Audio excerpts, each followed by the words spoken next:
Oh, hey there! Welcome back to Bountiful Gardens, Hillsboro. We're officially entering late summer at the moment, but that sure doesn't mean the blooms are done. With a well-planned garden, you can have blooms from early spring through early winter, so you're never without something new and colorful to appreciate in your garden.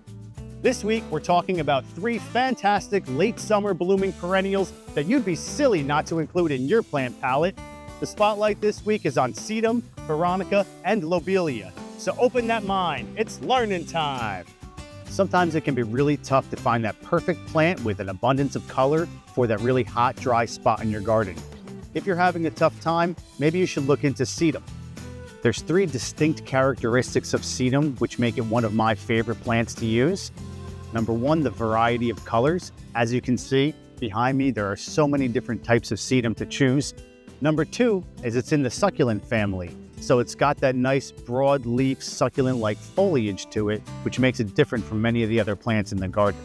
And number 3, which is really just an added bonus, is its early fall flowering capabilities. These are just budding up, ready to bloom. And as you can see from this pink sedum next to me, it's a pretty spectacular color.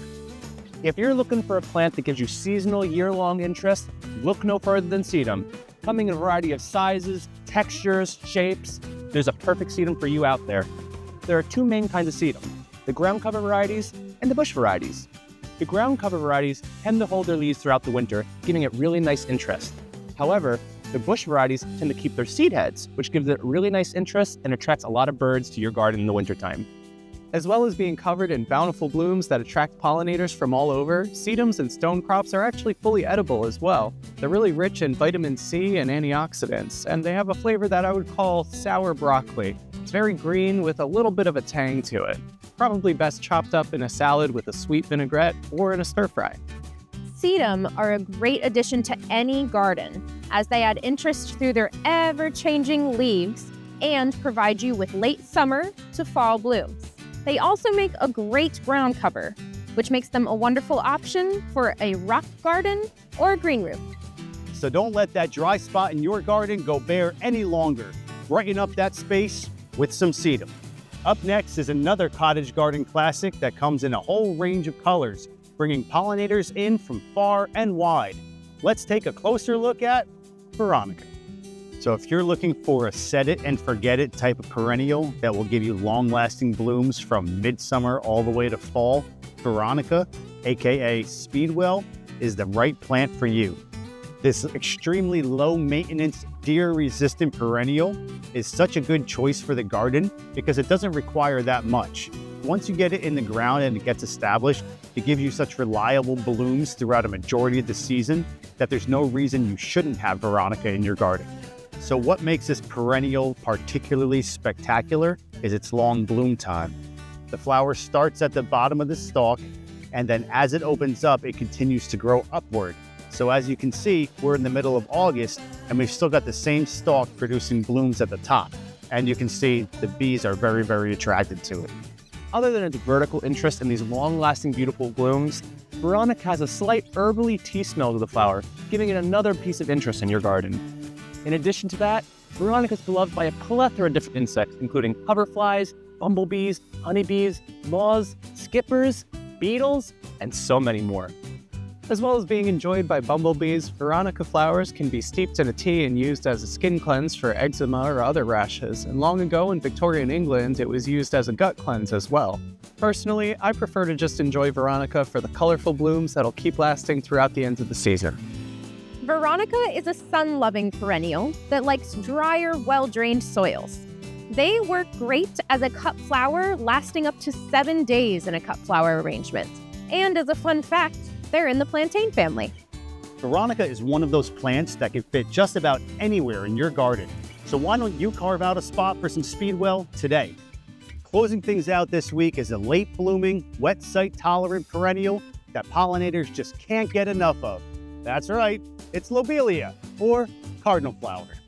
No plant speaks to me more in late summer to early fall than Lobelia. It's got these extremely long tubular flowers, which makes it a perfect plant for bees, butterflies, and hummingbirds. Lobelia does best in part sun and slightly moist soil. So I'm sure you have that spot in your garden that you just haven't found that right plant yet, and maybe Lobelia is the plant for you. If you have a moist spot in your garden, whether it's sunny or shady, I've got the perfect plant for you, Cardinal Flower. It comes in reds, blues, purples, and whites, and does well in sun or shade. If you're trying to figure out if you want the red or the blue Cardinal Flower in your garden, here are some facts that might help you decide. The red Cardinal Flower has a longer, more tubular-like flower, which is great for attracting hummingbirds. And in fact, it's one of the few plants in North America that relies on hummingbirds for pollination.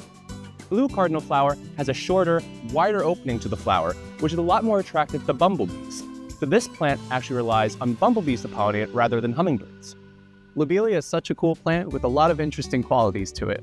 The leaves contain a chemical compound similar to nicotine, so it's being used in studies to help smokers quit. A long time ago, indigenous tribes used the flowers and leaves in a tea that would aid in stomach cramps, and actually the Pawnee tribes would use the flowers in a love concoction as well. The red cardinal flower is especially unique because it's theorized that it evolved this bright hue to attract hummingbirds who could pollinate it using their long beaks, whereas most insects probably couldn't reach all the way down the flower. Lobelia, otherwise known as cardinal flower, is a late-blooming, sun-loving perennial. And they like wet to boggy soils, which makes them a wonderful option for a wet spot in your landscape or a rain garden. So if you're looking to fill that wet, sunny spot with bursts of scarlet, blue, or purple, look no further than Lobelia. And that brings us to the end of yet another deep dive. And now you're ready to add the beauty and benefits of Sedum, Veronica, and Lobelia to your garden. We have a huge selection here at Bountiful Gardens, and our team is always ready to provide you with gardening guidance. And as always, thanks again for joining us on another one of our videos. We have so much more plant-based content coming your way, so make sure you like this video, leave us a comment down below, and subscribe to our channel so you don't miss any of these amazing videos that we're making for you. Thanks again. We'll see you next time.